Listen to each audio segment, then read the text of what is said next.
Hi friends, welcome to Indhu's kitchen.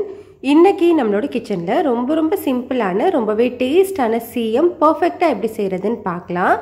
இந்த மெத்தடில் செஞ்சு பாருங்கள், டேஸ்ட் அவ்வளோ சூப்பராக இருக்கும். இதை செய்கிறதுக்கு ஃபர்ஸ்ட் மெஷரிங் கப்பில் 1 கப் அளவு கடலைப்பருப்பை ஒரு பவுலில் சேர்த்துக்கலாம். பருப்பை 2-3 முறை நல்லா கழுவி எடுத்துக்கோங்க.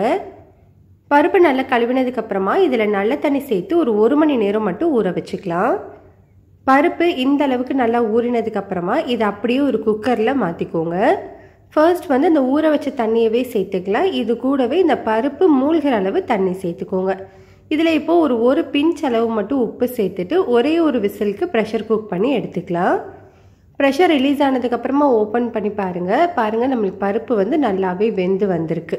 இப்போ இந்த தண்ணி எல்லாமே வடிச்சிட்டு பருப்பை மட்டும் ஒரு மிக்ஸி ஜாருக்கு மாற்றிக்கோங்க. இது கூட வாசனைக்காக நான் 3 ஏலக்காய் சேர்த்துக்கிறேன். நீங்கள் ஏலக்காய் தூள் இருந்தாலும் 1/2 டீஸ்பூன் சேர்த்துக்கலாம்.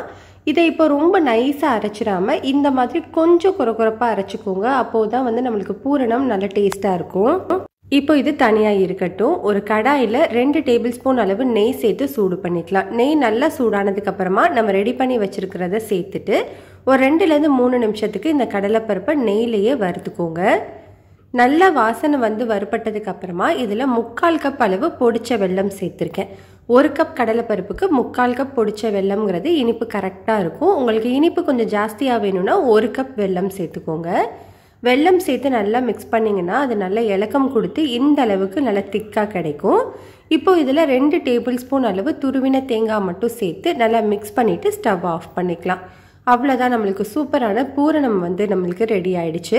இதை வேறு ஒரு பிளேட்டில் மாற்றி எடுத்துக்கோங்க. மாற்றிட்டு இது கை பொறுக்கிற சூடு வந்ததுக்கப்புறமா இது எல்லாத்தையுமே நல்லா ஒன்று சேர்த்து உருட்டி எடுத்துக்கோங்க. இப்போது நம்ம சின்ன உருண்டைகளாக பிடிச்சு எடுத்துக்கலாம். உங்களுக்கு எந்த சைஸில் சிஎம் வேணுமோ அந்த அளவுக்கு நீங்கள் பூரணத்தை உருட்டி எடுத்துக்கோங்க. இதே மாதிரி நம்ம எல்லாத்தையுமே செஞ்சு வச்சுக்கலாம். அடுத்தது மேல் மாவு ரெடி பண்ணுறதுக்கு ஒரு பவுலில் 3/4 கப் அளவு மைதா சேர்த்துக்கோங்க. 1/4 கப் அளவு அரிசி மாவு சேர்த்துக்கலாம். நீங்கள் மைதாக்கு பதிலாக கோதுமை மாவு சேர்க்கலாமான்னு கேட்பீங்க.